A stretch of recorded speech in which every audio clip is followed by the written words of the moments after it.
আউযুবিল্লাহি মিনাশ শাইতানির রাজিম বিসমিল্লাহির রহমানির রহিম। সম্মানিত দর্শক শ্রোতা, আসসালামু আলাইকুম। আশা করি মহান আল্লাহর ইচ্ছায় আপনারা সবাই ভালো আছেন। আলহামদুলিল্লাহ, আমিও ভালো আছি। আমি মোহাম্মদ জুয়েল মোল্লা, আমার ইউটিউব চ্যানেলের পক্ষ থেকে আপনাদের সবাইকে জানাই আন্তরিক শুভেচ্ছা, অভিনন্দন। আজ আমি আপনাদের সামনে একটা অত্যন্ত মূল্যবান এবং গুরুত্বপূর্ণ আলোচনা নিয়ে উপস্থিত হয়েছি। আজকের আলোচনা আমি বাংলাদেশের অন্তর্বর্তীকালীন সরকারের প্রধান উপদেষ্টা প্রফেসর ডক্টর মোহাম্মদ ইউনূস সাহেবকে অনুরোধ করব, ভারতে বিশেষ করে যারা মুসলিম, এছাড়াও খ্রিস্টান, বৌদ্ধ সংখ্যালঘু সম্প্রদায়ের জনগণ যে কত তাদের উপর যে ধারাবাহিক নির্যাতন চলছে, ধর্মীয় পরিচয়ের কারণে মসজিদ ভাঙা হচ্ছে, মুসলমানদেরকে বিনা অপরাধে জেলে ঢুকানো হচ্ছে, দেশ ছাড়া করা হচ্ছে, এই বিষয়ে আওয়াজ তোলার জন্য, এই বিষয়কে ভারতকে চাপ দেওয়ার জন্য,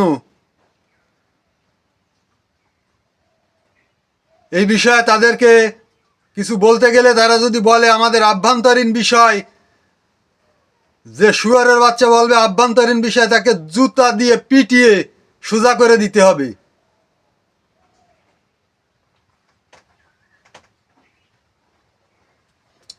যে শুভেন্দু অধিকারী টিএমসির নেতাকর্মীদের যে আমরা ক্ষমতা এলে উল্টো ঝুলিয়ে সোজা করব,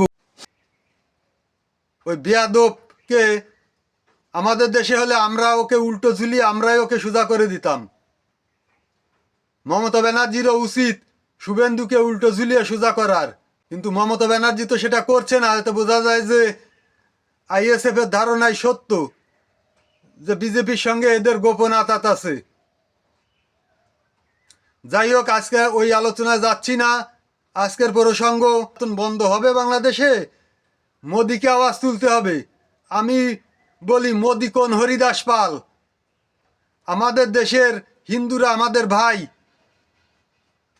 হিন্দু বৌদ্ধ খ্রিস্টান সংখ্যালঘুরা যারা আছে তাদের নিরাপত্তার দায়িত্ব আমাদের। আমাদের কোরআনে কথা আছে নাই যে এমন কোনো জটিলতা নাই, এমন কোনো সমস্যা নাই যে যার সমাধান কোরআনে নেই। এমন কোনো সমস্যা নেই যে যার সমাধান কোরআনে পাওয়া যাবে না। এই কোরআনেই আছে সংখ্যালঘুদেরকে নিরাপত্তা দিয়ে রাখা, যে যারা যে দেশে সংখ্যাগরিষ্ঠ তাদের দায়িত্ব সংখ্যালঘুদেরকে নিরাপত্তায় রাখা। আমরা আমাদের দায়িত্ব ঠিকই পালন করছি। আমরা যদি আমাদের দায়িত্ব পালন না করি, এই জবাব দেব আল্লাহর কাছে, মোদির কাছে নয়। আমরা তো হিন্দু নির্যাতন করি না, তথাকথিত হিন্দু নির্যাতন যদিও করি, তর্কের খাতিরে ধরে নিলাম। মোদি কি করতে পারে? মোদির কিছুই করার হাত নেই।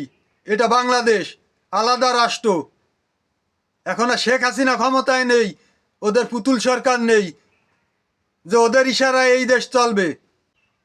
ডাক্তার জাকির নায়েককে অন্যায়ভাবে ওরা দেশ ছাড়া করেছে, এ বিষয়ে আমাদের কথা বলা উচিত। শুধু আমাদেরকে কথা বললে হবে না, শুধু বাংলাদেশের প্রফেসর ইউনূস সরকারকে কথা বললেই এটা বন্ধ হবে না।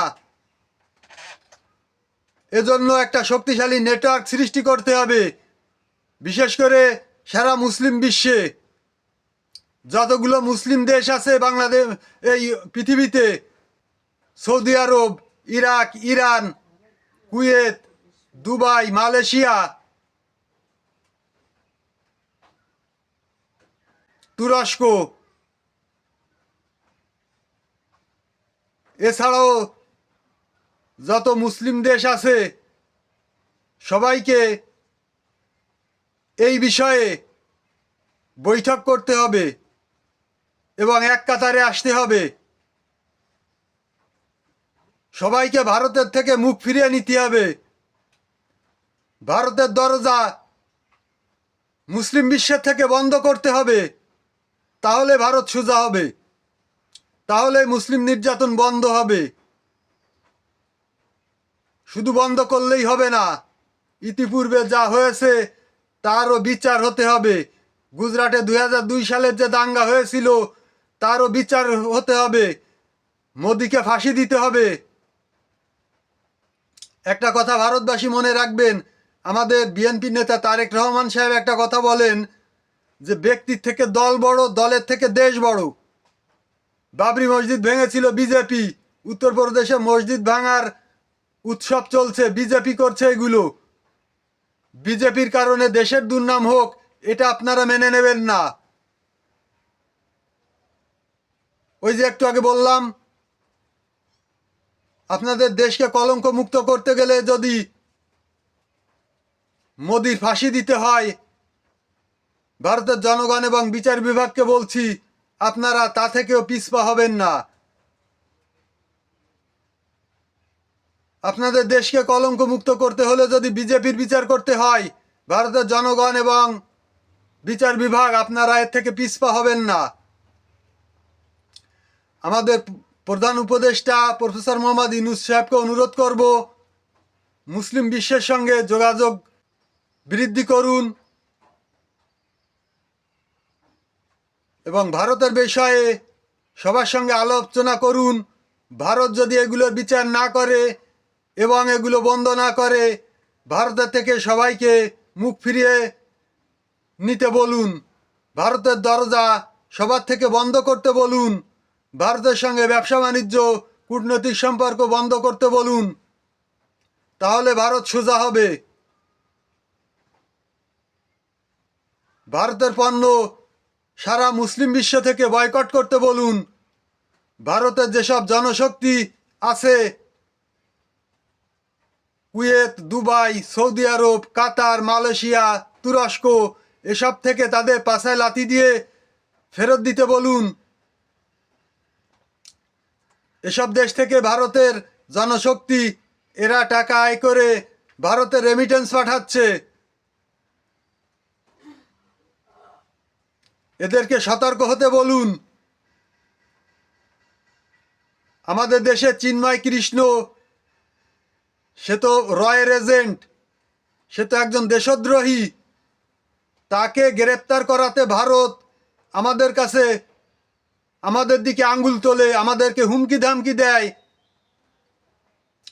তার মানে কি চায়? এতদিন যেরকম এই দেশকে নিয়ন্ত্রণ করেছে, বিচার বিভাগকে নিয়ন্ত্রণ করেছে হাসিনার দ্বারা, এখনো সেইটা করতে চাচ্ছে। অর্থাৎ বাংলাদেশের বিচার বিভাগ এটা একটা স্বাধীন দেশ, ভারতের ইশারায় চলবে না। চিন্ময় কৃষ্ণ একজন হিন্দু মানুষ, সংখ্যালঘু, এটা ঠিক আছে, কিন্তু সে তো একজন অপরাধী। তাকে তো বিনা অপরাধে গ্রেপ্তার করা হয়নি, তার বিরুদ্ধে মামলা আছে। আইনি মোকাবেলা করে সে বেরিয়ে আসুক। কোনো হুমকি ধামকি দিয়ে তো এখানে পার পাওয়া যাবে না। চিন্ময় কৃষ্ণকে তো অন্যায়ভাবে গ্রেপ্তার করা হয়নি, কিন্তু জাকির নায়েককে তো অন্যায়ভাবে দেশ ছাড়া করা হয়েছে। সন্দেশখালী শেখ শাহজাহানকে তো অন্যায়ভাবে গ্রেপ্তার করা হয়েছে। এগুলো নিয়ে আমাদেরকে আওয়াজ তুলতে হবে। যদি কেউ অধিকারের প্রশ্ন তোলে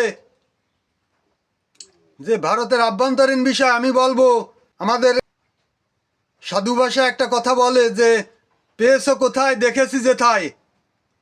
আর গ্রাম্য ভাষায়, চলতি ভাষায় বলে পাইছো কোহানে, দেখছি যেহানে।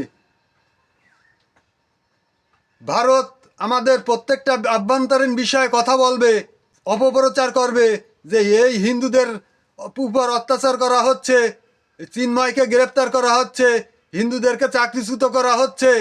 আর আমরা, তারা অন্যায়ভাবে কথা বলছে।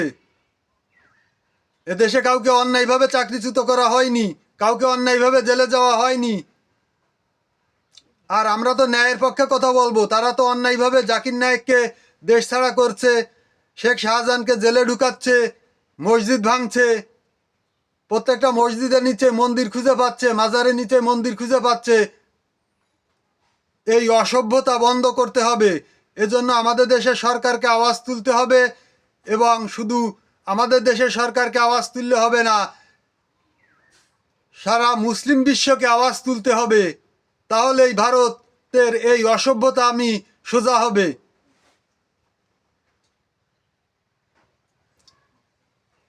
সম্মানিত দর্শক শ্রোতা, এই ছিল আজকের আলোচনা।